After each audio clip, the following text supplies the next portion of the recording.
ამ პრეზენტაციას ეგრე ვიწყებ ხოლმე რომ რაღაც რა არ არის ბრენდი, პირველ რიგში არ არის ლოგო, ან რაღაც სახელწოდება, შეფუთვა, არ ვიცი, პროდუქტი თუ რაღაც კონკრეტული სერვისი რა, ეს რაღაცები არის, რაც ბრენდებს გააჩნიათ.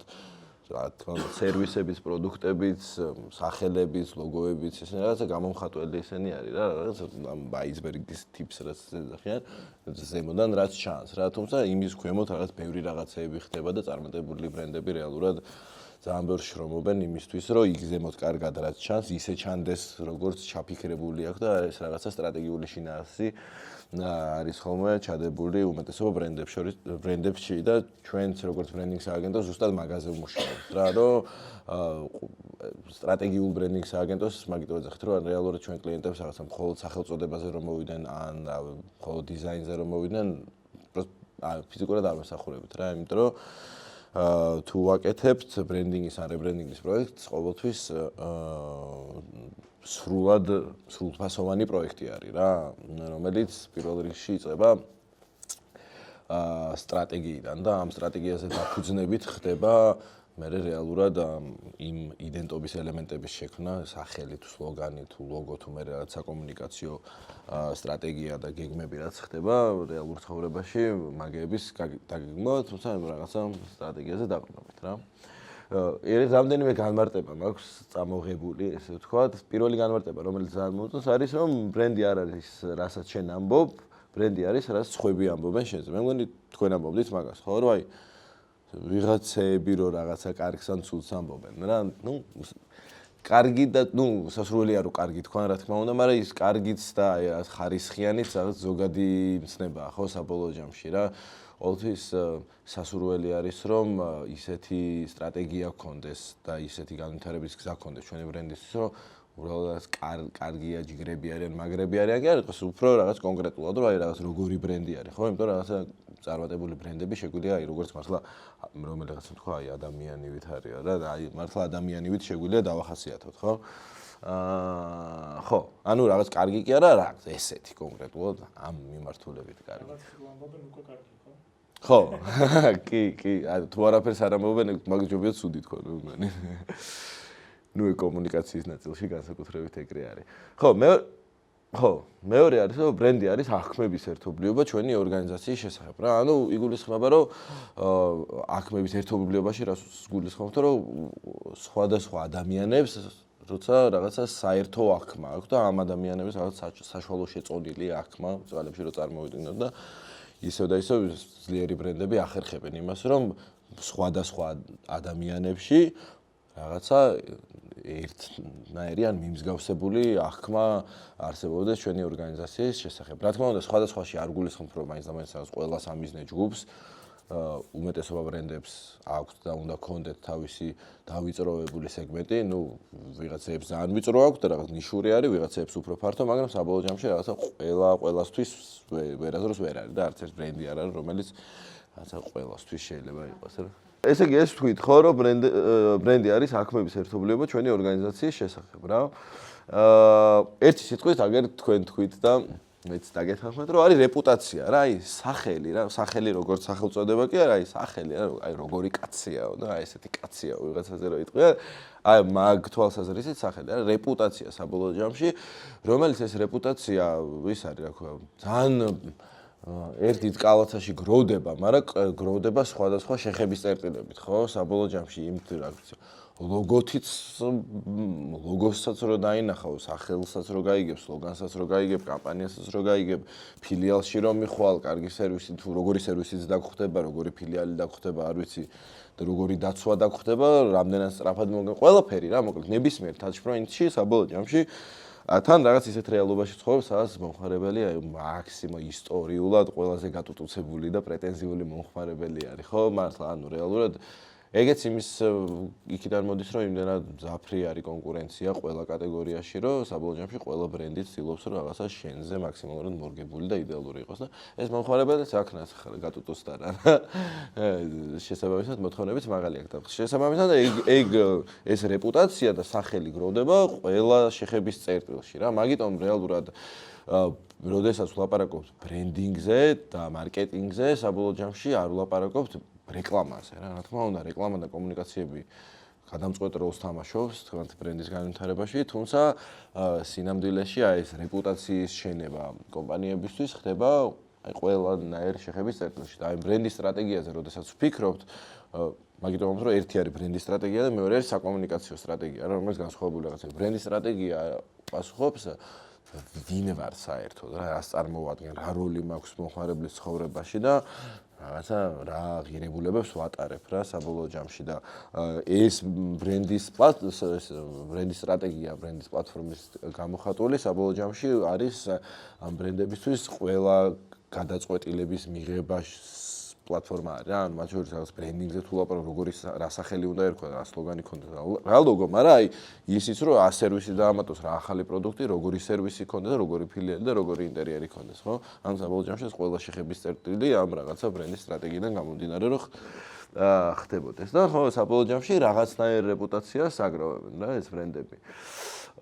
ხო, ისე რაღაც ზოგადად სამყაროში ამ ბრენდინგის საჭიროება რომ ვთქვათ სამ რაღაცას გამოვყოფთ, ეს არის ადამიანებს აქვს ძალიან დიდი არჩევანი აქვს და დრო აქვს ცოტა და ეს შეთავაზებებიც რაღაც ძალიან გაავს ერთმანეთს და მარტივად კოპირებადი არის და მახასიათებლებიც მსგავსი აქვს და შესაბამისად ეს ადამიანები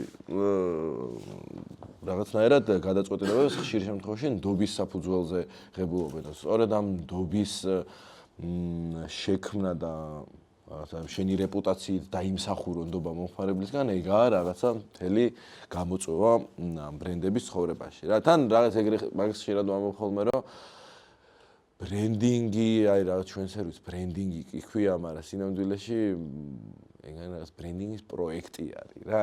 ბრენდინგი არის, აი ჩვენ რო დავამთავრებთ პროექტზე კლიენტს რო ჩავაბარებთ ყველაფერს, სტრატეგიან იდენტობიან ყველაფრიან და მერე იწყება რეალურად ბრენდინგი რა. აი რაღაცნაირი უწყვეტი ისა რა.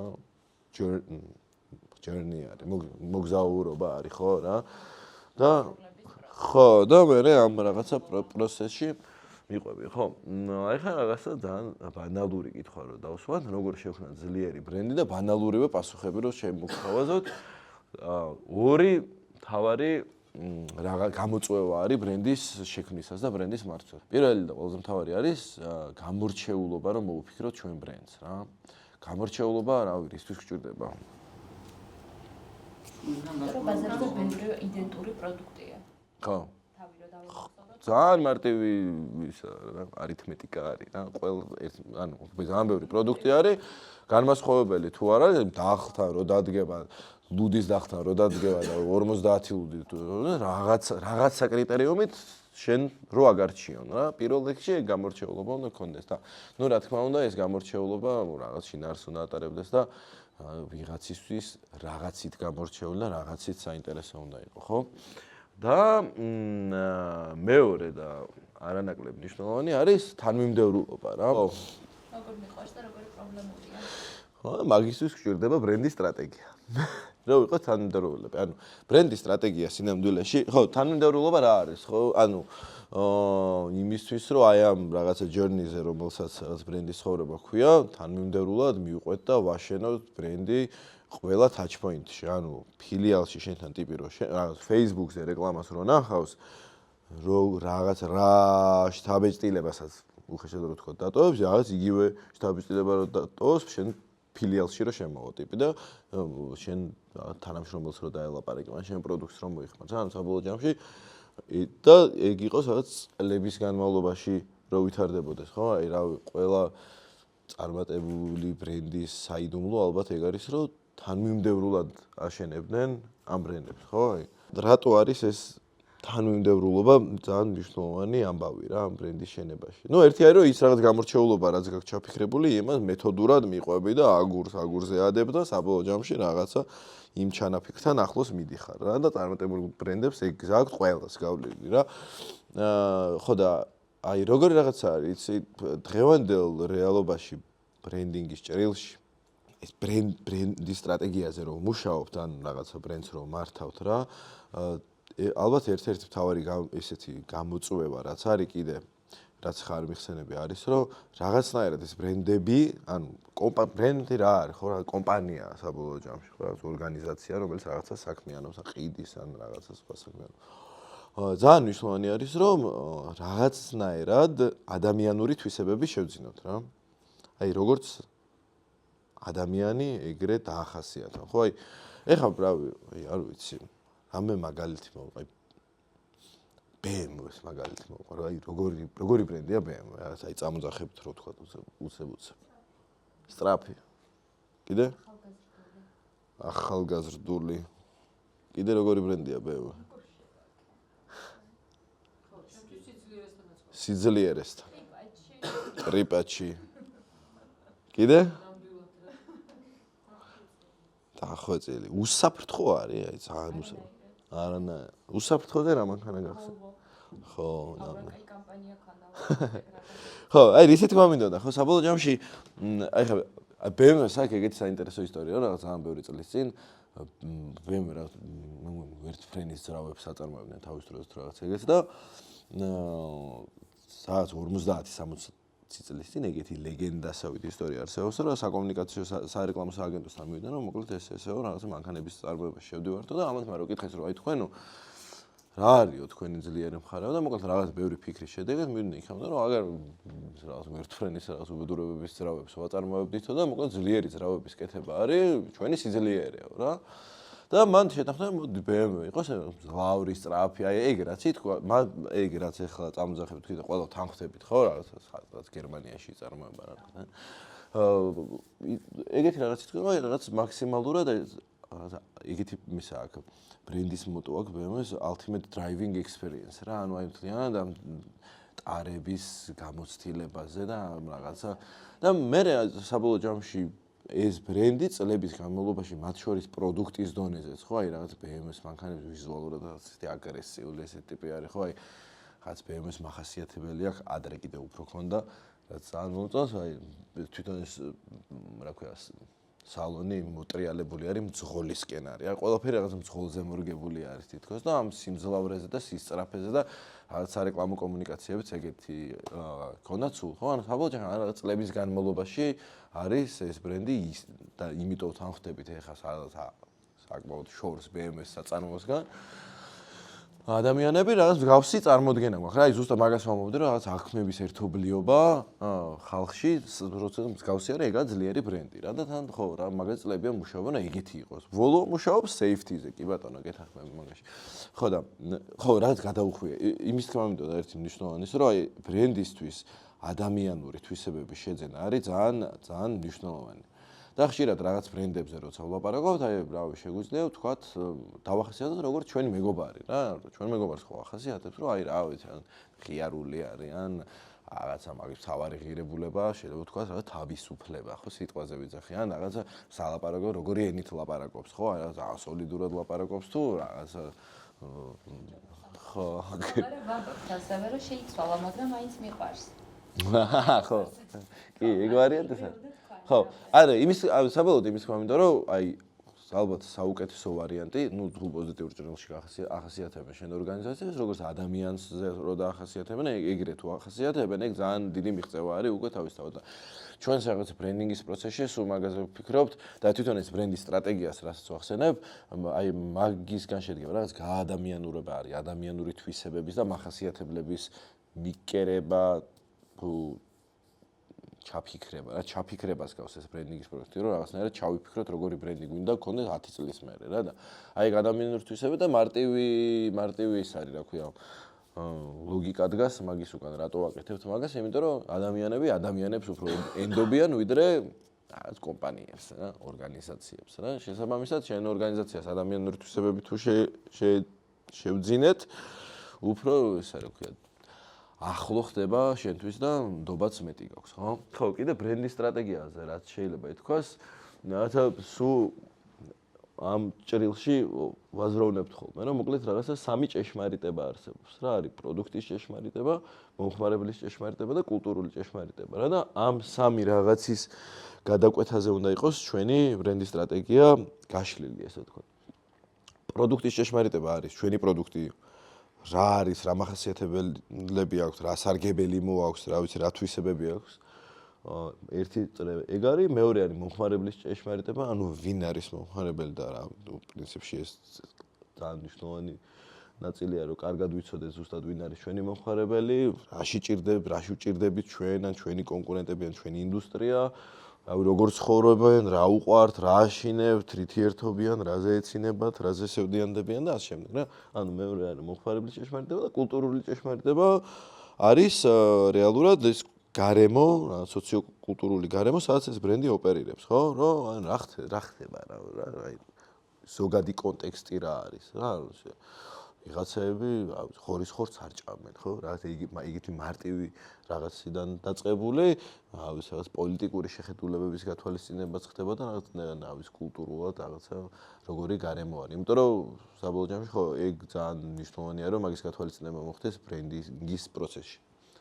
რომ რაღაცა შეიძლება მომხმარებლის საინტერესო მომხმარებელი კარგად ვიცოდეთ, პროდუქტის შესაბამისად მორგებული იყოს, მაგრამ რაღაც ისეთი სტრატეგია შემოშოთ, რომელიც კულტურულად ძალიან აცდენაა და თან დღეს მაგაზეც ძალიან ის არის, რა ვქნა, ძალიან ცხელი თემა არის, ხო? აი ბრენდების დაკენსელება რო ხდება ხოლმე. შეგიმჩნევიათ ალბათ, ხო? არა? აი რაღაც ისეც რო გააკეთებს ბრენდს რომ მე მახსენდება როგორ არა ავერსის ბარიატრიული ოპერაციის კამპანია. არ ვიცი? ანუ გამხდარი ხალი და მსუქანი. ხო. კი, და მე გამოვიდა, ვიღაცამ თქვა რომ აი აქ ვინც ფეხში ადგას ავერსიში აწიო. ხო, აი ეგეთ რაღაცები ხდება. როგორ მოუვიდა? მე თვითონაც ვიფიქრე რომ პესპემ დაუგიდა ეგ ბანერი თქო. ნუ უარესებიც ხდება, ხო? ხო, არა მგონია. ხო. ნუ აი ხა რაღაც პოლიტიკური კონტექსტი ხა თან ისეთ დიდ როლს თამაშობს ჩვენ ქვეყანაში დღევანდელ რეალობაში რომ ეგ კიდე ძალიან მძაფრდება აი ბოლო დროინდელ აქციების პერიოდში თუ გახსოვთ რაღაც რამდენიმე ბიზნესმენმა რაღაცა პრო სამთავრობო განცხადებების გამო საკმაოდ ბევრი ნეგატივი შეხვდა მაგ ბრენდებს. არ მიგიცემთ ხო? არ მე ვერ ვწყვი ხა. მომხმარებელი გაიზარდა და პროდუქტის და სერვისის მიღმა ცოტა მეც თხოვს უკვე. ზუსტად. ეგ არის ძალიან მაგარი რამ, რომ ხარისხიანი კი არ იყოს თქვა. ზუსტად. შეფუთული, არამედ ხარისხიანად იაზროვნე და პოზიციონირება კი. გქონდეს. საერთო ჯამში, რომელ ჯამშიც ყველანი ცხოვრობთ. კი, ნამდვილად. მე მოთხოვნა აქ რა და იმიტომაც იყო ეს კამპანია ძალიან სწორი და ხო, რავი რა. უნდა იცოდნენ რაღაცები. უნდა იცოდნენ, კი, ეგ არა, მომხმარებელს ეგ ძალა აქვს და მაგარია ეგ ძალა რო გვაქვს რა, რომ რაღაცა ხო, რაღაცა მექანიზმი არის რა. ეგ კიდე ერთი რაღაცა არის, რომ შენ რაღაც ბრენდთან კავშირი რო გაქვს, არა მარტო გაცვიან, რაღაც ტელეფონი რა გიჭირავს თუ როგორი მანქანით დადიხარ, ეგ შენზე რაღაცას ამბობს და ისეთი ბრენდი, რომელიც არა გაზვიადებულად რო ვთქვა, არა ადამიანურად იქცევა, ხო რა, არ გინდა შენ იმასთან ასოცირებული იყო და პირიქით, შეიძლება შენი სტატუსისვე ხაზგასმა იყოს, რომ აი მე ამას არ მოვხმარ, რაღაცა რუსულ იმას არ მოვიხმარ და შენზეც რაღაცას ამბობს რა. მოკლედ კიდე ერთი რაღაცა ეს ბრენდის პლატფორმა, მგონი გვახსენე კიდევაც დღეს, მოკლედ ეს ბრენდის პლატფორმას ვეძახით ეგ დოკუმენტს, რომელზეც ალბათ ახლა თქვენ მუშაობთ, ხო, ალექსთან ერთად. ძალიან კაი. რა ეტაპზე ხართ ისე?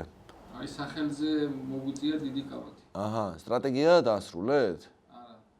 არ დაგისრულებ. წარმოგვიდგინა თავისი ნიმუშები, სახელები იყო ჩაშლილი დაახლოებით. და სტრატეგიაზე არ იმუშავა? სტრატეგიაზე იმუშავა, წარმოაჩინა თავისი ხედვები გვითხრა. ხო. მაგრამ დრო გაგვიწელა სახელმა რა. სახელი ხო? მეორე წრეზე ხართ. ვეღარ შევხვდით მეორე. აჰა. დრო გვაქვს ჯერ და. ძალიან კაი. ხო, სახელი. აქედან დაიწყო ესე ვისაუბროთ, ესე ვთქვათ. ხო, კი. ბოლოს რომ მივედით სახელზე, აი მან უკვე აუ სახელი კატასტროფა არის მე. რამდენი ოპტიმალური შეთავაზება ზოგადად სახელის დამკვეთზე ან დამფუძნებელზე? რამე ვაირსია? ცალი? ხო, რაოდენობა რა, აი რა ვიცი. მე ყველაზე ბედნიერი ვარ, როცა ერთით მივდივარ. ერთით რომ მივდივარ, ყველაზე კაის ნიშანიანი. ესე იგი ქვას ხეთქავს ის ერთი. ანუ მართლა ხან-ხან არის აი სტრატეგიასთან ერთად ამოდის ხოლმე ერთი სახელი და რაღაცა ისე მოგწონს რომ მოკლედ რაღაცა ერთითაც მივსულოთ თან ერთხელ და რაღაცა ყოველთვის მართლა რაც ვიხსენებ, ერთით რომ მივიდივართ, ის ერთი ყველაზე მაგარი არის ხოლმე. მე ხშირად არის რომ მოდი კიდე აი რაღაც ვერსიების ვნახოთ, მოდი. ის შესაძლოა როცა არის თვითონ სტრატეგიული გეგმაც, ამბავიც, ამ ბლოგერს შალაპარაკო, უკვე 2-3 გიწევს და ის თქვენთვისაც ძნელია. მე ამის გადაცემა დამკვეთ ისიც, რომ 3 როცა არა, იდეაში ხო არის 3 კომუნიკაცია გჭირდება, 3 ამბავი რატო ისახება. ხო, კი, ეგ არის. ჯობია თქვენთვისაც ერთი იყოს, კი. ხშირად ყოფილა რომ ეგრე ერთი მიგვიტანია, მე რა ვთქვა მოწონებიათ, მაგრამ ვთქვა რომ აი ერთი რაპონტია და წადი. მე რა ვიგიტე 5 და მე ისევ ის ერთი გიწდება ხოლმე. მაგრამ ნუ სტანდარტულად 2, 3, 5, 20 სახელის მიტანა არ არსებობს რაღაც. ოკეი, ხო, ესე იგი ეს ბრენდის პლატფორმა, ხო, მაგიტომ ვიკითხე რომ ერთ ბრენდის პლატფორმის ნაწილი გავლილი ქონია თქვენ და ეს ბრენდის პლატფორმა არის მოკლედ აი სტრატეგიას რო ვიცახარ, ბრენდინგის პროექტი შედგება 2 კომპონენტი აქვს, თვითონ პროექტზე რო ლაპარაკობ. ერთი არის სტრატეგია, მეორე არის იდენტობა. სტრატეგიის ნაწილში მუშაობთ შინაარსზე, ბრენდის რაობაზე, ვინ არის ეს ბრენდი, რა როლი უჭირავს და ეგ ყველაფერი თავმოყრილია აი ულამაზეს დოკუმენტში, რომელსაც ბრენდის პლატფორმა ქვია, რომელიც არის შიდა მოხმარების დოკუმენტი არის მენეჯმენტისთვის და სადაც ეს ბრენდის შინაარსი არის გაწერილი რა, ის რაღაც ადამიანური თვისებებზე რო ვაპარაკობ, მათ შორის ეგეც მანდ ხდება და ბრენდის პლატფორმაში ხვდებით ეგეთ სხვადასხვა მდგენელებს, რაღაც პატარ ისინი მდგენელებს ვეძახი, ანუ დებულებები თუ რაღაც თვითონ წინადადება ან აბზაცები არის, რომელიც ამ ბრენდის დახასიათებაში, მის გამორჩეულ ხასიათის ჩამოყალიბებაში გვეხმარება და ასევე რაღაც ხრივ კალაპოტი არის ამ რაღაც ბრენდის განვითარების და სამომავლო გადაწყვეტილებების მიღების და ვიქთებით ეგეთ რაღაცა პოზიციონირება არის, რაღაც ბრენდის მისია, ხედვა, ფილოსოფია, ღირებულებები, საკომუნიკაციო ტონალობა და ასე შემდეგ. რაღაც ესეთი რაღაცისგან შედგება და არის შიდა მოხმარების დოკუმენტი. მოკლედ, რომელიც მუღამიც არის, ესე ვთქვათ, მენეჯმენტისთვის არის, რომ როცა მუშაობთ ამ სტრატეგიაზე, ძალიან ჭიდრო კავშირი გვაქვს ჩვენ კლიენტებთან რა, ანუ ძალიან ჭიდროდ მუშაობთ მათთან, ინტერვიუებით, ვორქშოპებით, სამუშაო სესიებით მივდივართ იმისთვის, რომ და მთლიანად ყველა მენეჯმენტთან, დაფუძნებლებთან მუშაობთ რა, არა მარტო ვთქვათ, მარკეტინგის დეპარტამენტი არ არის ხოლმე ჩვენი კლიენტი. ნუ, რა თქმა უნდა, არის, მაგრამ ამ პროცესში მნიშვნელოვანი პროცესი არის, ჩართულები არიან ფინანსური დირექტორით, HR-ით, ყველა რა, მოკლედ მთელი ტოპ მენეჯმენტი და მფლობელები აუცილებლად რა. და მოკლედ, როდესაც ეს ბრენდის პლატფორმა და ბრენდის სტრატეგია არსებობს, ერთ-ერთი მთავარი დანიშნულება რაც არის, რომ რაღაც ეს ბრენდის მმართველები გაერთიანებული არიან ნათელი და ჩამოყალიბებული ხედვების გარშემო. ასევე არის როგორც ვთქვით, თანმიმდევრული და გამორჩეული და თანმიმდევრული განვითარებისთვის არის რაღაცნაირი ისა ფილტრია, პლატფორმა არის და რაც ალბათ ერთ-ერთი მთავარი არის, რომ ძალიან როდესაც ეს ბრენდის სტრატეგია ჩამოყალიბებულია, ძალიან უადვილდებათ მერე თამამი გადაწყვეტილებების მიღება რა, მენეჯმენტს. ანუ უკვე იცი ფილტრი, შენ რა გახდა ნებისმიერ გადაწყვეტილებაზე არის რაღაც ახალი პროდუქტი რა დავამატოთ თუ როგორი კომუნიკაცია გავაკეთოთ თუ ვიღაცა დავასპონსოროთ თუ არ დავასპონსოროთ თუ რაღაც მონეტიზებაში მივიღოთ თუ არა მონაწილეობა მაგაზე პასუხი რეალურ და ბრენდის სტრატეგიაში არის რა აი მათ შორის ახლა თქვენ რო ამბობდით რაღაცებს უცებ რაღაცა პროდუქტი გაიჩნდა არ ვიცით რა შუაში არიან ჩვენთან ან ჩვენ კლიენტებთანო იდეაში მაგ გადაწყვეტილების პრიზმაშიც ეგრე უყურებ რა აი ჩემ ბრენდის სტრატეგია ამის გავლით გახედა ეს პროდუქტი ჯდება სტრატეგიაში ოკეი თუ არ ჯდება მარტივად ამ ფუარს რა და ყოველ ჯერზე არ გიწევს იმას ლაპარაკ აბა ეხა დავიძდეთ ხალხო და გავიხსენოთ ვინ ვარ ჩვენ საერთოდ რატო დავიწყეთ ამ საქმის კეთება არა რა იცი ვინც ხარ რას აკეთებ რა როლს ამსახურებ და ასე ხო დღეს მოკლედ პრინციპში შესავალის ნაწილით რაც მინდოდა და მაგის ბოლოში გავედით დღეს ერთ-ერთი თავარ ალბათ ყველაზე მთავარი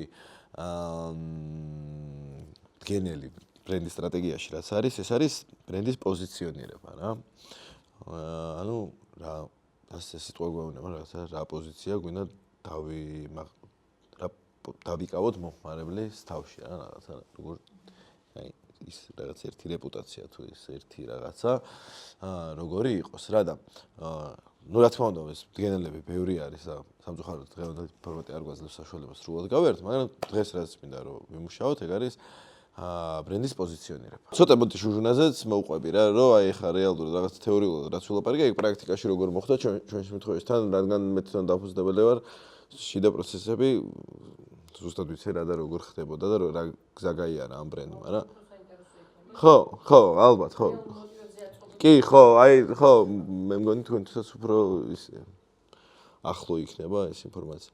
მოკლედ, ჟურნას ამბავი ეგეთი არის, ჟურნა ეს საქმიანობა დავიწყეთ 2017 წელს. ერთი წელი დავხარჯე წარმოებისთვის, ანუ საწარმოო ციკლი ქონდა და რეალურად 2018 წლის მაისში დაილონჩა ეს ბრენდი რა, მაგრამ მაგის ისტორია რა არის, როგორც ყველა ბიზნესის უკან რაღაცა დამფუძნებლები ვინც არიან, იმათ რაღაცა უბიძგებთ, რომ კონკრეტული საქმიანობა დაიწყო. თქვენც რაღაც ეგრე ხართ ხო საბოლოო ჯამში რაღაცა მიზეზებმა და რაღაცა გადაკვეთებმა ცხოვრებაში მიგიყვანათ იქ სადაც ხართ, თქვენ ლუდსა წარმოებთ, თქვენ სოციალურ საწარმოოს საკეთებთ და ასე შემდეგ რა. ჩვენი ისტორია ეგეთი იყო, რომ კიდე უფრო ჟუჟუნა რაღაც ისა 2-დან 0 ვერსია არის სხვა ბრენდის, რომელიც იკანო იყო ეგეთი ბრენდი თუ გახსოვთ. კი, რაღაცა მეცნობა. ფერადი შეფუთვები რო ქონდა, 750-იანი ბოთლები იყო. კი, ხო. კი, ზუსტად. ეგ იყო ჟუჟუნას წინაპარი. მოკლედ მე და რამდენიმე ჩემი მეგობარი მუშაობდით, EY რო არის საკონსულტაციო, მოკლედ მაგათმა რაღაც გლობალურმა პარტნიორებმა რაღაცა გადაწყვიტეს, რომ ღვინის წარმოება გაეკეთებინათ საქართველოში და რატომღაც არ ვიცი რატო გადაწყვიტეს, რომ CSM-ი ახალი დამთავრებული ქონდა და შეკრიბეს ჩვენ როგორც მენეჯმენტი და მოკლედ მოგოვა აბა თქვენი ცოტა შეუბერეთ რა. ხო და მაშინ თან საკმაოდ პატარები ვიყავით, იქ ხდებოდა 2013 წელს, ხო, 13 წელს, ხო და რეალურად პირველი შეხება ქონდა მაშინ ისეთ რა დახვეწილ ღვინოსთან, ბოთლის ღვინოსთან, მანამდე აი ხო იცით ის რაღაცა ბაბუის გამოგზავნილი რაღაცა ლურჯ ჭიკაშში გაკეთებული ღვინო რო არის ღვინის წორვალი, სადაც მანდ ვიყავით ისე ღვინის ცოდნის თვალსაზრისით და მოკლედ პირველი რის იკეთებას დავიწყეთ, რომ რა ვქნათ ახლა ბიჭებო და დავიწყეთ, გარდა იმისა, რომ რაღაცა კვლევებს ვეცნობოდით, რაღაც დაკვირვებებს ვაწარმოებდით, ამასთან ერთად ბევრ დეგუსტაციებსაც უწყობდით ჩვენ თავს და ბევრ მეღვინეებს გავიცანით მაგ პერიოდში და სხვადასხვა დეგუსტაციებზე ხვდებოდით ხოლმე და რაღაც ეს პირველი შეხება თან მაშინ თუ გავიხსენებთ ხა 2013 წელს დღეს ხა ბევრად ძალიან განვითარებული არის ესე ქართველი ღვინის მომხმარებელი ხო აი მათ შორის ბევრი სხვადასხვა ბრენდი არის რაღაცა ყოველდღიურობაში ბევრად უფრო შემოსული არის ღვინო ხო მათ შორის აი რა 8000 მოსავალიც რომელიც ძალიან მაგარ საქმეს აკეთებს ჩემი აზრით მაგანაც რაღაცა დაახლოვა ღვინო და ყოველდღიურობაში ესე ვთქვათ რა მაგრამ მაშინ თლად ეგრე არისო რა მით უმეტეს ახალგაზრდებში არისო ეგრე რომ აი რაღაცა მოდი ახლა ღვინო დავლიოთ ძალიან უცნაური იყო ერთად იაფიანი არყები და რაღაც კოქტეილები და რაღაც ეგ უბედურებებს სამით ხოლმე და ჩვენ მოკლედ რაღაც სამსახურეობრივად მოგვიწია რომ მას გვექნა რა ქვია სხვადასხვა ღვინო გვესვა და თან ესეთ წავყვანი მე ღვინეებს ესვათ ჩვენთვის და დეგუსტაციები მოეწყოთ და ისტორიები მოეყოლოთ ამ ღვინოზე და მოკლედ რაღაცა ესე ძალიან მარტივი რაღაც მოხდა ვიხსით რომ ვაუ აგრე გასწო რა კაი რამე ყოფილა თურმე რა და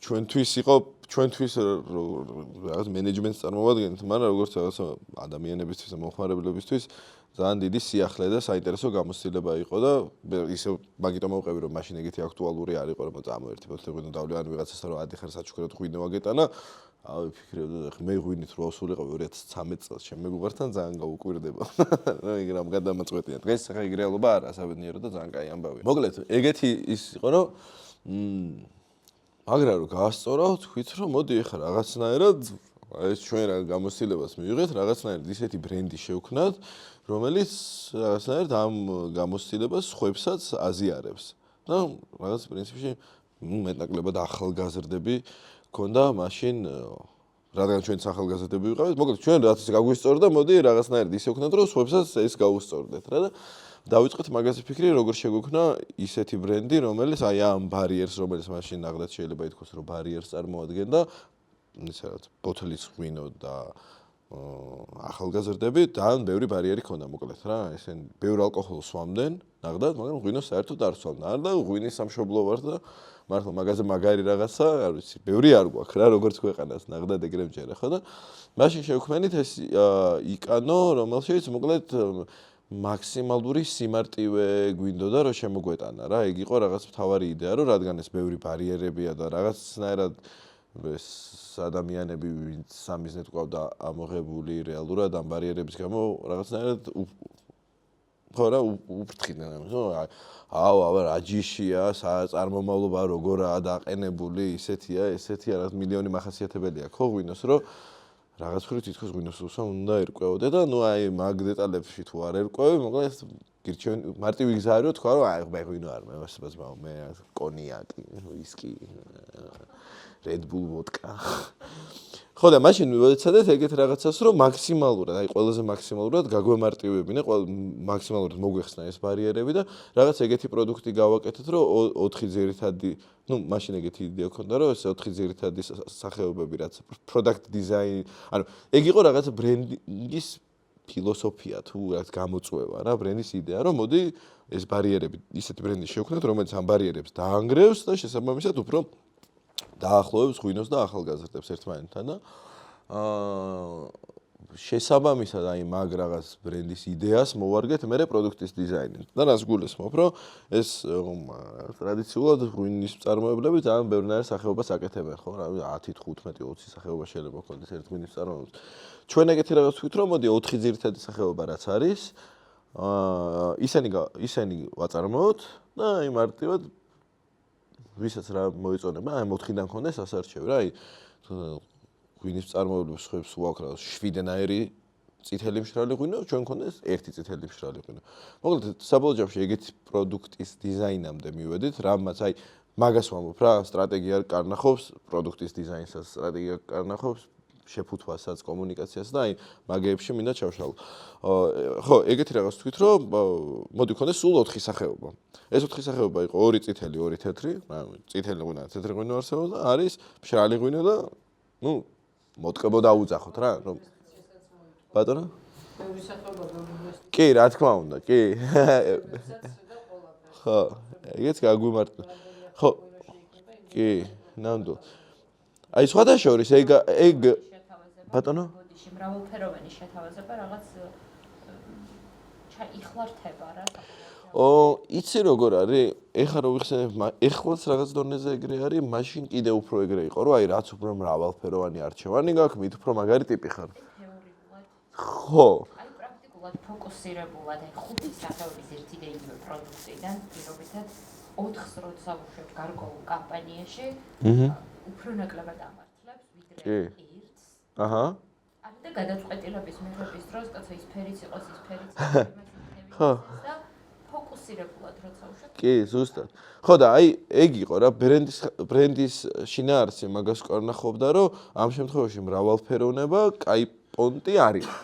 საერთოდ რა, პირიქით რა, ეგ მრავალფეროვნება, რომ აი იცი რომ წითელი გიყვარს, აი მიხედავ რომ წითელი მშრალი ღვინო გიყვარს, მაგრამ იმ წითელ მშრალში მუკუზანია თუ საფერავია თუ იქიდანაა თუ ხაშმის საფერია თუ რა არის. მოკლედ ეგის აჩენდა იმ ბარიერს, რომ ბოლოს ამბობ რომ კაი არ მინდა რა, წავალ ისევ კონიაკს ავიღებ. ხო და მაგ იდეამ ეგეთი რაღაც გვიკარნახა, მოკლედ რომ პირიქით რა, მინიმალური არჩევანი გავაკეთეთ, 2 წითელი, 2 თეთრი, 2 მშრალი, 2 ნახევრად ტკბილი რა, ანუ მშრალი და ტკბილი. ტკბილს, ნუ ნახევრად ტკბილები იყოს სინამდვილეში, მაგრამ რეალობაში უბრალოდ. მაგრამ ხო რა, იყო 4 ძირითადი გემოვნური თვისება, რაც შეიძლება ღვინოში ხიბლავდეს, მეშოვდი. მე რაც გავაკეთეთ, ეს პროდუქტის მხრივ რაც გავაკეთეთ. მე ვფიქრობდით შეფუთვაზე როგორი ყოფილიყო, მივხვდით რომ აი ეს რაღაცა კლასიკური, რაღაცა და ფრანგული ესთეტიკის შეფუთვები, რაც ხო რა, პრინციპი კლასიკური ღვინის შეფუთვა არის. სახრახნისი იყო, გარღვევა. კი, ზუსტად, აუ მაგაზე რა ბრძოლები გადავიდა. სახრახნისი იყო, რითაც ზუსტად იცოდით, რომ სამზარეულოში პროპორცნით მან იქცევა სხვანაირი არის, გაიყოლა და სახრახნისმა უფრო კი, ზუსტად. აი, ეხლა ნახე. 4 ცალი ხო ქონდა. მე რაც გავაკეთეთ იყო ის, რომ პირველ რიგში რაღაცნაირად ეს ტრადიციული, აი კლასიკური რაღაცა შეფუთებს უნდა, რაღაცნაირად ისეთი თვალში მოსახვედრი, ფერადი, თანამედროვე ახალგაზრდებისთვის მომხიბვლელი დიზაინი უნდა ქონოდა. მაგიტომ ეგეთი დავალება ავიღეთ დიზაინერებისთვის, გიორგი პოპიაშვილმა იმუშავა მაშინების დიზაინზე, თქვით რომ აი რაღაც ფერადი შეფუთვები გვინდა. კიდე ერთი რაღაცა რაც თქვით, როგორც წესი ამღვინებს, რაღაც აწერია რაღაც ბრენდის სახელი და ქვემოთ აწერია რომ თქვა რაღაც მუკუზანია თუ თქვა ჩვეულებრივი საფერავია თუ რა არის, ხო? ამ შემთხვევაში თქვით რომ ეს 4 პროდუქტი ხო არის და თან რაღაცნაირად ზოგადად ფერადი შეფუთვები გვინდა რომ კონდეს, მაგრამ თან ეს ისენი რა ქვია, შეფუთვები ერთმანეთისგან მარტივად გასარჩევი უნდა იყოს და თან დასამახსოვრებელი. რა მოკლედ შენ თუ წითელი მშრალი ღვინო მოგწონს სიგანოსი, შენთვის არის ბორდოსფერი შეფუთვა ქონდა მე მგონი. ან რაღაც წითელი ნახევრადკველი თუ მოგწონს, ლურჯი იკანო არ და ეგრეც ეძახდნენ, მართლაც ეგრე მოხდა რომ ლურჯი იკანო მინდა რა, ვიღაც ტიპი მაღაზიაში ან რაღაც თხოვდნენ, ლურჯი იკანო წამომიღეს რა, მაგდონეზე გავამარტივეთ რა, რომ იქ აუ ეს 2009 რაღაც წლის რაღაცა იმ მიკროზონაში მოყვანილი ეს დაყენებული კი არა, ლურჯი იკანო წამომიღე. ეგ გამარტივდა. მე ხა რასაც თქვენ ამბობთ, ეგეც აუ მაგას მართლა რამდენი ბრძოლა ქონდა, ეს ხრახნიანი თავსახური გაუკეთეთ რა. მოკლედ დავიწყეთ, დრო ფიქრობთ ისევ რა არის ბარიერები, რომ ნუ რა ვიცი, ეს ახალ ხრახნი, აი ხო, ჩვენ ხრახნი რა. ეგ პრინციპში ხა რაღაც თანამედროვე ჟურნა საერთოდ ლუდისავით თავსახურია. კი. ოკეი. ხო, არა ეს ხრახნიანი თავსახურია, ხა ბევრ ღვინოებს აქვს, მით უმეტეს ეს ახალი სამყაროს ღვინოები რაც არის, მათ ხშირად ხდება, მაგრამ საქართველოში აი ჩვენ ტრადიციულად საცობი უნდა გქონდეს. დავიწყეთ მაგის მოკვლევა, რომ კი არა და დაკვირვება პირველ რიგში ის გავაკეთე, რომ ერთ-ერთი ბარიერი ეგ არა, რა ეს ტიპები არ მოიხმარენ ამ ბოთლის ღვინო, ვიღაცას ამ ბოთლის ღვინო რო ახლა შეიძლება სახსნელი არ ქონდეს, მე უნდა იწვალონ და შეიძლება ბავშვი ეც გახსნან და მოკლედ. და თქვით რომ ნუ ალტერნატივა რა არის? ხრახნიანი თავსახური. ოკეი, ხრახნიანი თავსახური. დავიწყეთ მოკვლევა რეალურად ხრახნიან თავსახურს რა მინუსები, რატო არ არის რა მომენტა ყველა მაგას რატო არ აკეთებს. ნუ მე რაღაც მოკვლევა ისაჩვენა რომ რეალურად თუ რაღაც ღვინოს დიდი ხნის არაძველი და ეს ისეთი ღვინო არ ყოფილა რომ თქვა შეინახო 15 წელი თაროზე გედოს დააძვეო და ეს ამდენი წლის ღვინოა რა. რაღაცა წინა წლის მოსავალიდან გაკეთებული ან მაქსიმუმ 2 წლის ღვინოები იყო ხოლმე და შესაბამისად დაძველების და დავარგების საჭიროება ჩვენ როგორც წარმოებელს რო არ ქონდა, შესაბამისად დიდი განსხვავება რეალურად იქ ბუნებრივი ხრახნი იქნებოდა თუ ბუნებრივი საცობი იქნებოდა თუ ხრახნი დიდი ის არ ქონდა. მე დავიწყეთ ამ მეღვინეებს, საც ვეკითხებოდით ამ მოკვლევის პროცესში და ყველა გვეუბნებოდა რა უზმაო მაგას როგორ იძახი ღვინოს ეგ როგორ უნდა აკადრო. რაღაც ეგეთი ისენი გქონდა უკავშირები, მე ჩვენი მეგობარი და ეხლა პარტნიორი გოგი დაქიშვილი გავიცანით და გოგი მითხრა, ოკეი, კაცო, თქვენ რომ წლები დაძველებას არ აპირებთ, ისე დიდი მნიშვნელობა არ აქვს. ეგეც ერთ-ერთი ამ პროდუქტ დიზაინის ნაწილი იყო, რომელიც ისევ სტრატეგიიდან განახოს, რომ პირდაპირ მიიტანა, ლურჯი იკანო, წამომიღე, ლურჯი იკანო, მევასება, ოკეი, აიტანა, მოხსნა თავსახური და აასხა რა, რაღაც ეგ. უკანაც რაღაც ეგეთ რაღაც ეწერა, just trust your taste and enjoy wisely, რა. enjoy wisely ხო ისა, ზოგადად ალკოჰოლებს ეწერა, ხო? just trust your taste, რომ მოკლედ ეგეთი მესიჯი ქონდა, რომ მიენდა შენ გემოვნება და რაღაც ზედმეტი რაღაცა ღვინის სომელიეობა არა საჭირო იმისთვის, რომ ეს ბრენდი მოიხმარო. და მოკლედ აი რაღაც ეგრე შეიქმნა ეს ბრენდი და შესაბამისად მე კომუნიკაციაც ამ სტილში და ამ აუდიტორიაზე და ამ სტრატეგიაზე ფიქრით კეთდებოდა. მე რაღაცა მე წამოვედით ამ სამსახურიდან, მე ისო სააგენტოებში დავბრუნდით და მე გავწყვიტეთ რომ ისევ რაღაცა გოგისთან ვიყავით ერთხელ და რაღაც გადაწყვიტეთ რომ მოკლედ ისევ მეორე გოგი დაქიშვილი. აი ორგორო არის ესეთ ხო? კი, ბევრ მეღვინეობაში. ძალიან მაგარი გოგი, აი სუპერ. უმაღლესი კალიბრის მეღვინე არის, ძალიან გაგვიმართლა გოგიში. ხო და მე მოკლედ ისევ იგივე გუნდი პრინციპში გადავწყვიტეთ რომ მოკლედ უკვე რაღაც ჩვენი ბიზნესის სახით გავუკეთებინა და მან დაიბადა ჟუჟუნა ღვინო რა და ეს ჟუჟუნა ღვინოს პრინციპში ბრენდის როლი და რაღაც თქვათ მისია ის რაღაცნაირად ახალგაზრდები და ღვინო დაეხლოვებინა ერთმანეთთან ისევ იგივე დარჩა, მაგიტო ვიძახი რომ იკანოს რაღაც 2-0 ვერსია იყო თქო. თუმცა რაღაცეები ეს გათვალისწინება იმას, რომ პირველი ყველაზე მთავარი ალბათ რაც იყო, რომ უშუალოდ პროდუქტი, რაც იყო იგანაში ჩვეულებრივი ღვინო ეს ხარ რა, steel wine, ჩვეულებრივი საფერავი, რქაწითელი რაღაცა იყო. ამ შემთხვევაში ეს semi sparkling პროდუქტი ვქენთ რომ ანუ მანდაც განსხვავებულობა ქონოდა რა. semi sparkling არის ნახევრად ცქრიალას ვეძახით ჩვენ. არა, პეტნატი სხვა არის. პეტნატი კიდე სხვა, ეგეც ბატონო? კი, ხო, პეტნატიც რაღაცა ისე თანამედროვე დიზაინის მქონე არის ხო. მაგრამ ძალიან განსხვავებული არის ისე შინაარსით, ხო, პეტნატი. ხო, გადავუხვევთ. მე მოგიყვები პეტნატი როგორ კეთდება.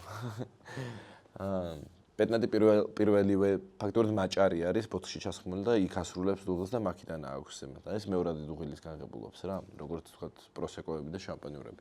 ხო და პირველი რაც მოკლედ წინა გამოცდილებიდან რაც იმას თქვენ და თქვით რომ მოდი რა რაღაცა პროსტა საფერავსკი უბრალოდ საფერავსკი ჩავასხამთ რაღაც ფერად შეფუთვებში. მოდი ამ რაღაცა ბრწყალებში ფერად შეფუთვაში პროდუქტიც თვითონ განსხვავებული იყო და პრინციპში პირველები ვიყავით, ვინც ეს ნახევრად ცქრიალა ღვინო ვაწარმოეთ. ეს ნახევრად ცქრიალა არის აი იტალიიდან მოდის პროსეკო სახელით არის ცნობილი. მოკლედ პრინციპში ძალიან მსგავსია როგორც ჩვეულებრივი ცქრიალა და შამპანიურები, ამან უბრალოდ ცოტა ნაკლები გაზი აქვს და უფრო მარტივად აი ეგეც მაქედან წამოვიდა უფრო მარტივად მოსახმარი და დასალევი არის და მაგითიც რაღაც ვეცადე რომ თან გამორჩეული პროდუქტი ყოფილიყო ახალგაზრდებისთვის და თან ისე მარტივად მოსახმარი. კიდე ერთი რაც გავაკეთეთ იმას ვქენით რომ ეგეთი პრობლემა დავიჭირეთ მოკლედ ჩვენ აუდიტორიაში რომ ყოველთვის შეიძლება მთლიანი ბოთლის გახსნა დალევა არ გინდოდეს და შესაბამისად 250-იანი ბოთლებში შევფუთეთ ჩვენი პროდუქტი და ხო ეგეც პრინციპში რაღაც საინტერესო იყო რა ვიზუალურადაც გამორჩეული იყო და მართლა ის არის რომ რაღაცა 6 ლარი ღირს ახლა ჟურნალ და შეგიძლია ერთი ორი პატარა ჭიქა ან ერთი დიდი ჭიქა მაინც შეგვიძლია და მაინტერესებდა ბიუჯეტირება რა შემერხეობდა და ეხლა 250-იანი ახსენეთ 6 ლარი ხო? დიახ, ეგ უკვე ახსე ფასი ეგრეა. გამართვა ეგ არის პატარა კი, რავი, ხო, მახრე მომხიბლელი აღმოჩნდა, ასევე თავსახურიც როგორც ლუც ეგეთი აქვს, შეფუთვაც რაღაც გამორჩეული აქვს. თავიდან კიდევ საერთოდ სანამ ბოთლამდე მივიდოდ, ბოთლინო ეგ თავიდანვე იდეა იყო, მაგრამ რაღაც საწარო, რაღაც სხვა ინვესტიციებს მოითხოვდა და. ხო, აი რაღაც ეს ტიპი არის. ხო, იქ არჩა.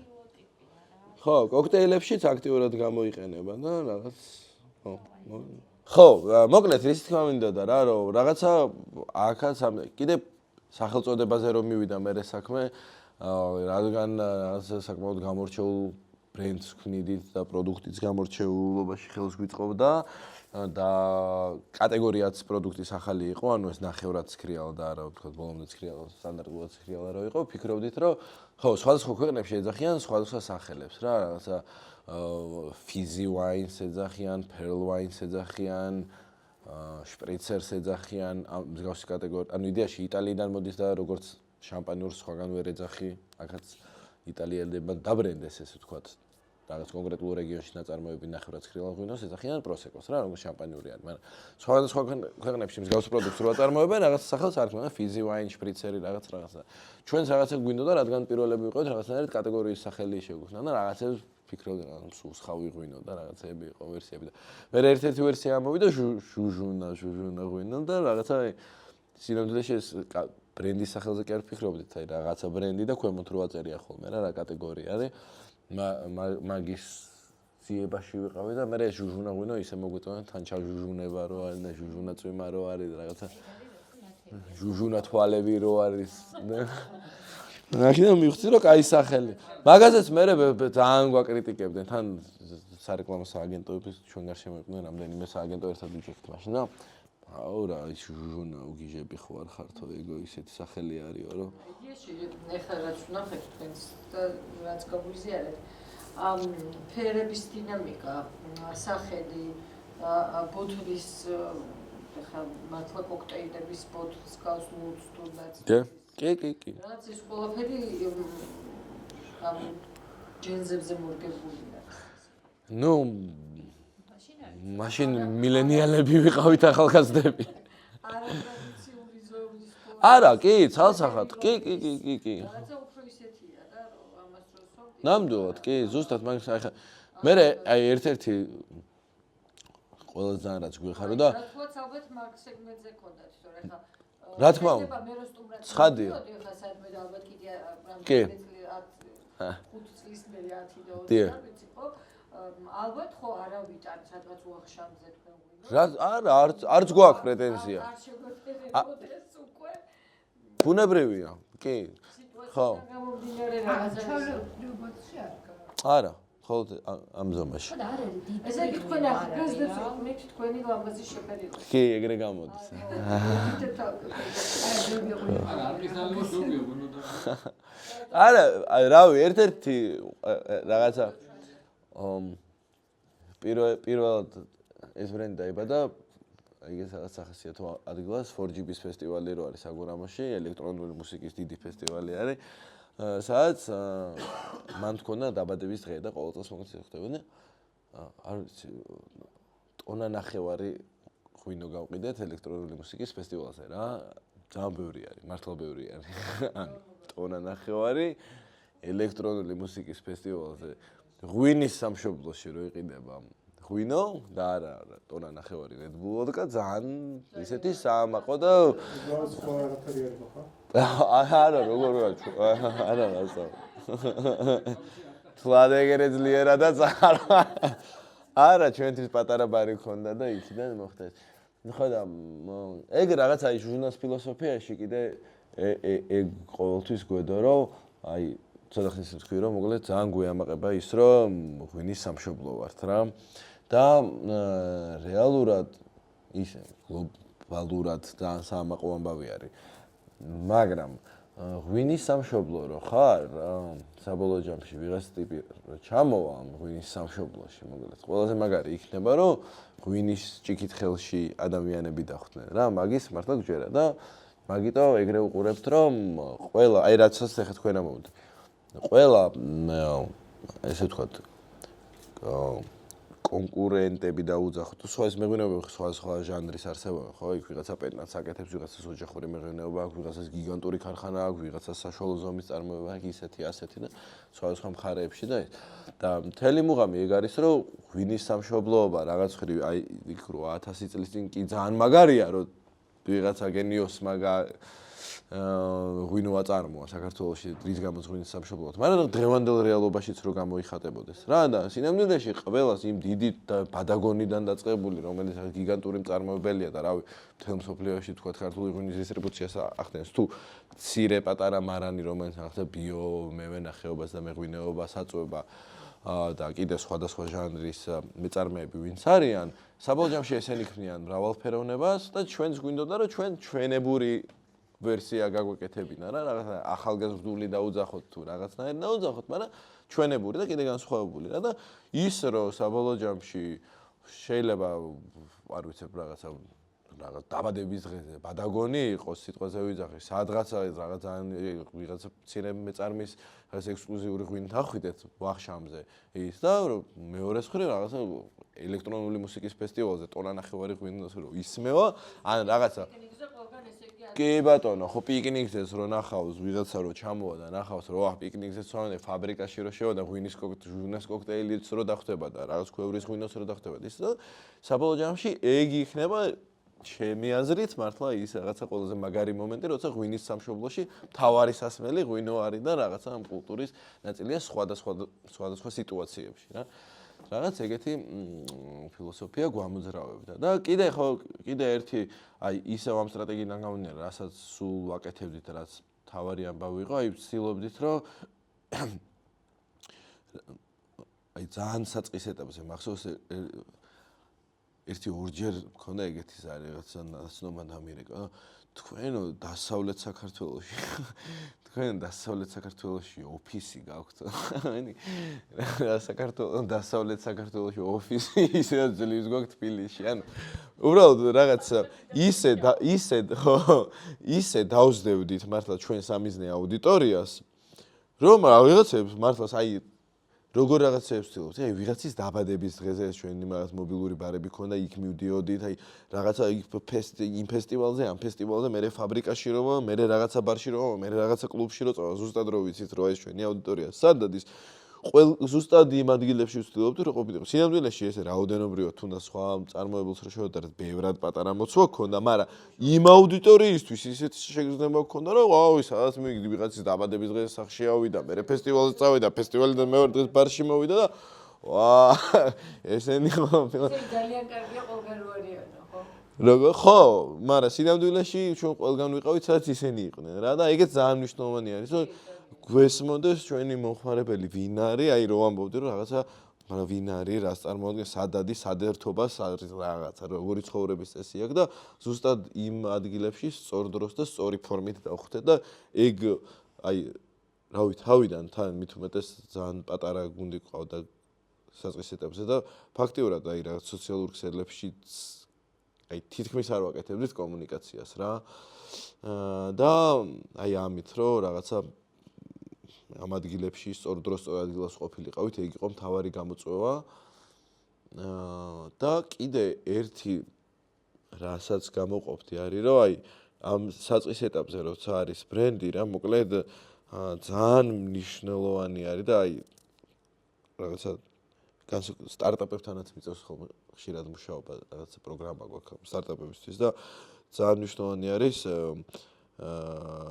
ადამიანები, ვინც ამ ბრენდის უკან დგანან რეალურად რა, განსაკუთრებით საწყის ეტაპზე, მოკლედ ის თვითონ ეგ ისტორიაც მაშინ ჟურნალ რო დაილონჩა 26 წელს ვიყავით რა და ეგეც ძალიან საინტერესო ისტორია იყო რა, 26 წლის ბიჭებმა გადაწყვიტეს რაღაცა ღვინის წარმოება, თან რაღაც უცნაურ ღვინოს აკეთებენ, უცნაური შეფუთვითა აქვს, თან რაღაცას მაგრა აქტიურობენ და თვითონ ეგ ამბავი ამბადაც საინტერესო იყო და რომ ამბობდი ადამიანური თვისებები უნდა შევძინოთ ბრენდს თქო. რაღაც მხრივ თუ ამ ბრენდის წინ ადამიანი დადგება, იმ ადამიანს ენდობიან ხოლმე ხშირ შემთხვევაში, განსაკუთრებით საწყის ეტაპზე და კი, საწყის ეტაპზე და იმ ადამიანის სანდოობა ცოტა გადადის ამ ბრენდის სანდოობაზე. მაგრამ რა თქმა უნდა, ეგ ძალიან მასობრივი ვერასდროს ვერ იქნება და მე მუღამიერი რომ პირიქით ისე გახდეს, რომ ბრენდმა ჩაანაცვლოს ის ადამიანი და პირიქით ბრენდი გახდეს რაღაც მხრივ სანდო. კარგი. რამე კითხვა ხო არ გაქვთ ამ ამბავთან? სლოგანთან დაკავშირებით, არა, ჟურნალს არა აქვს სლოგანი, ბევრ ბრენდს არა აქვს სლოგანი და საერთოდ არა აუცილებელი რომ სლოგანი ჰქონდეს. სლოგანები ჩემი აზრით. არა, არანაირად. ალბათ უფრო ისეთ ბრენდებს ჭირდებათ, რომელიც ძალიან დიდი არის. დიდის გარდა ამბავს იცი რა, ჟურნალს ამბავი, აი ჟურნალს მაგალითად რო ავიღოთ, რატო არა აქვს თქვა ჩემი ჟურნალს სლოგანი, არის ის, რომ რავი, პატარა ბიზნესი არის, რაღაც და ეს პატარა ბიზნესი არის შესაბამისად მცირე ხო, სახელი სლოგანივით სახელია, კი, რაღაცას გადმოსა და მოყვება მე თვითონ მომხმარებელები ჩავჟუჟუნდეთ, მივჟუჟუნდეთ. ხო, რაღაც პონჩი სახელი ასრულებს სლოგანისავით ფუნქციას, მაგრამ რა არის, ნახე, ვერბალური იდენტობის ელემენტები არის სხვადასხვა რა, ანუ სახელი ყველა ბრენდს აქვს, ზოგს სლოგანი აქვს, ზოგს არ აქვს, ზოგს შეიძლება რაღაც პროდუქტების რაღაც აი რაღაც რესტორნებში რაღაც კრეატიული სახელები რო გვხვდება მენიუებში, ხო? ეგეც რაღაცა ბრენდინგის ნაწილი, ვერბალური იდენტობის ნაწილია. ზოგან ჩვეულებრივად წერია, ხო? და აი სხვადასხვა რაღაც შეიძლება პროდუქტის ნეიმინგები გქონდეს განსხვავებული და მაგით ითამაშოს, შეიძლება არა. სლოგანიც ეგეთი რაღაც არის რა. მე მგონი ჩემი დაკვირვებით, აი ჟურნალზე მაგას ვამბობ და პატარა ბრენდი არის, მცირე მარკეტინგული კომუნიკაცია აქვს და შესაბამისად ის რაღაც ერთი სლოგანით გაერთიანებული რაღაც გამაერთიანებული, მაგის საჭიროება დიდას არ უდგას პირიქით რა. და სლოგანი ხო ძალიან სტატიკური რაღაც არის, ხო? ანუ ჩაბეტონებული, აი სა ჩემი სლოგანი, ყველგან ამას ვიცახი. ну რაღაც რაღაცებს იცი, მაგრამ აი ეს დამსდევს თან მქუდად. და ჟურნალისტნაირი პირიქით რა, მოქნილი და დინამიური ტიპი უნდა იყო რა და შენ კომუნიკაციაში სხვა რაღაცები უნდა აკეთო. თუმცა ხო, რავი, ახლა მაგალითად აი ვისოლისთვის რებრენდინგი რო გავაკეთეთ, მაშინ ეგეთი სლოგანი ეხაც ეგ სლოგანი აქვს, კეთილი მგზავრობა აქვს სლოგანი, რომელსაც ნუ ახლა რაღაც შინაარსიდებს ისეთ საკმაოდ. სლოგანი გაუჩინეთ, შეიძლება სლოგანის ცვლილება რამ შეიძლება გამოიწვიოს. რეალურად რომ აი იქ რაღაც ჭეშმარიტებები რო იყო, შეიძლება შენი პროდუქტი რაღაცნაირად შეთავაზება ისე შეიცვალო, რომ შენი სლოგანი აღარ არის რელევანტური. შეიძლება რაღაც შენ მომხმარებელში რაღაც ისეთი ცვლილებები არის, რომ ეგ სლოგანი აღარ არის რელევანტური. შეიძლება კულტურაში ისეთი რაღაცები შეიცვალო, რომ არ გაჩერდე. სიტყვაზე ვიდეო გაჩერდი გახდა, ღმერთმა დაგვიფაროს, მაგრამ რელევანტური. სიტყვაზე ხვდები, რაღაც ისეთი შეიცვალო, რომ აი არ გაჩერდე, აღარ არის რელევანტური რა, რატომღაც. ან სამივეს კომბინაცია შეიძლება ცოტა მომხმარებელს შეიცვალო, ცოტა შენ პროდუქტიც შეიცვალა და ცოტა გარემოშიც შეიცვალა და არ გაჩერდე კი არა, შეუტიე გახდეს სიტყვაზე ვიძახი რა. შეიძლება ძალიან შეიცვალოს რა. შეიძლება სლოგანი იმიტომ შეიცვალოს, რომ რებრენდინგი გაკეთდეს, მაგრამ სახელი იგივე დარჩეს, მაგრამ просто вообще ახალი სათქმელი გამოუშვდეს ბრენდს. კი, გასაგები მიზეზით, მაგრამ რეალურად ეს როგორ მოხდეს აუდიტორიაზე გამიგებზე რეალურად როგორ, ანუ თუ რაღაცას ცვლი, იმის იმედით ცვლი, რომ უკეთესი იქნება. ხო? ხო. რა, ანუ აი ხო რა, ანუ რაღაც, ანუ სლოგანი რა არის? აი ერთი სტატიკური მთავარი სათქმელი აქვს რა. აი საქართველოს ბანკის მთავარი სათქმელი არის, აი ეგეთი რაღაცა გმირული ბრენდი არის და მთელი საქართველოს ბანკი და არ გაჩერდე და მიდი შეუბერე, შენ სპორტსმენი ხარ, შეუბერე, შენ ბიზნესი ხარ, არ გაჩერდე, შეუბერე, შენ რაღაცა სოციალური საწარმო ხარ, არ გაჩერდე, სხვას მიეცი მაგალითი და ასე შემდეგ. ანუ აი ეგეთი დრაივიანი ბრენდი არის. მოტივატორია, კი, გმირი არის რაღაცნაირად, აი არ გაჩერდე, მიდი მოდივარ ტიპი არის რა. შეიძლება რაღაცა მიზეზის გამო კი. ხო, ზუსტად, კი ბატონო, ხო. აი არ ვიცი რა, ანუ თუ ეგ შეცვალა მაგალითად საქართველოს ბანკა, რაღაც მიზეზი იქნება. შეიძლება უბრალოდ მოძველდა რა. ეგ ვარიანტია, მოძველდა და რაღაცა მსგავსი შინაარსის, ხო, შეიძლება რავი რა, რაღაცეები ძველდება. Just do it არ ძველდება. მაგარი. ბატონო? აი რა მიყვარს, მაგათაც არ მოძველდება. ეგ რა იყო? სლოგანი. რისი? მაგდენალდს. ხო, I'm loving it. ხო. ეგ ხო კონცეფცია არ შეიძლება არა. ხო. ბურგერი ყოველთვის ვიღაცის მაინც ეყარება, რელევანტური, მაგრამ რაღაცა ისეთი, ეგეც ვიწრო სეგმენტზე გათვლილი, რომ რაღაცა მეტური გვაჩვენებს პრესია. ეგეც არ მოძველდება მაგრამ ხო, ისე თავისი არამარტო მაგრამ მაინც მეტნაკლებად რაღაც გათვლა არის ასაკობრივზეც და სულ იქნება ეს ახალი და ახალი თაობა, ვისთვისაც ეს Red Bull-ი აფრთიანებს სხვადასხვა რეკლამის იმით მოეწყო. ხო, Red Bull-ი თავისი აი სლოგანი ყველაფერს ამბობს მანდ. ხო. Red Bull-ი ძალიან უნიკალური მაგალითი არის ბრენდინგის თვალსაზრისით. ნუ პროდუქტის განსხვავებული იყო თავის დროზე, ხო, ეს რაღაც ტაურინიანი. მანქანები რო დადიოდა, მე მახსოვს. კი, ეხაც დადის. ეხაც დადის, მაგრამ ეს პირველი ამბავი იყო 2002-ში თუ 2003-ში, რომ ჭავჭავაძეზე გამოიერდა ფრთები რო. კი. არაფერი, არაფერს არ ამბობდა. თავისთვის დადიოდა და იყო ყველაფერი. ხო. Red Bull-ის რაღაც ეგეთი кейსი არსებობს, რომ თავიდან როცა დაილონჩაო, ეგეთი ამბავი არის, რომ აურო სად ხდებოდა არ მოხდა რომელ ქალაქში გეოგრაფიულად არ აქვს მნიშვნელობა, რომ დაილონჩა მოკლედ მას დაკუჭული Red Bull-ის ქილებს ნაგვის ურნებში ყრიდნენ რა.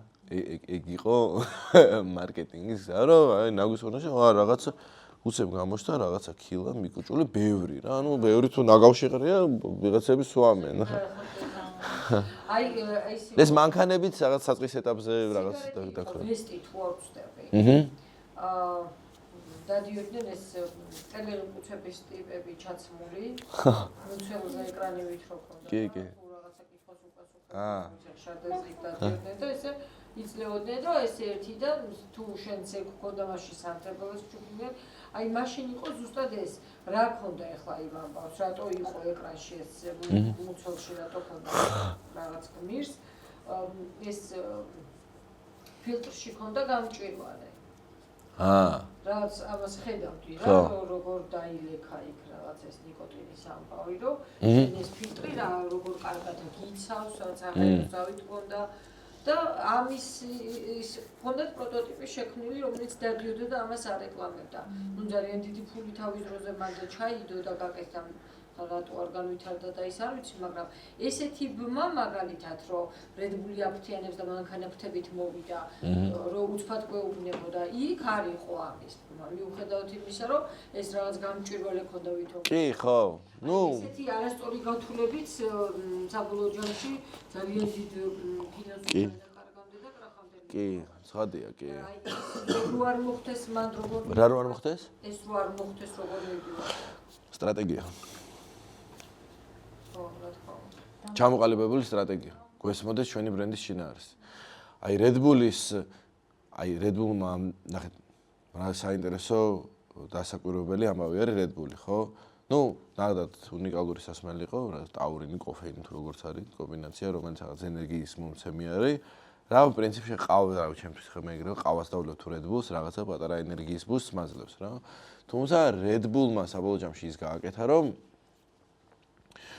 ამ რაღაც ენერგიის ბუსტი გადათარგმნა ადრენალინში რა, ხო? ადრენალინის გამყიდველი გახდა და მე გახდა ამის გაშუქება დაიწყო. ნუ Red Bull-ი აფრთიანებსაც მაგას ნიშნავს, დალევდა, აი, გაგიხდები რა, გადმოხდები პარაშუტიდან, სწრაფად წახვალ, გაიქცევი, გამოიქცევი, აძურები, ჩამოძურები.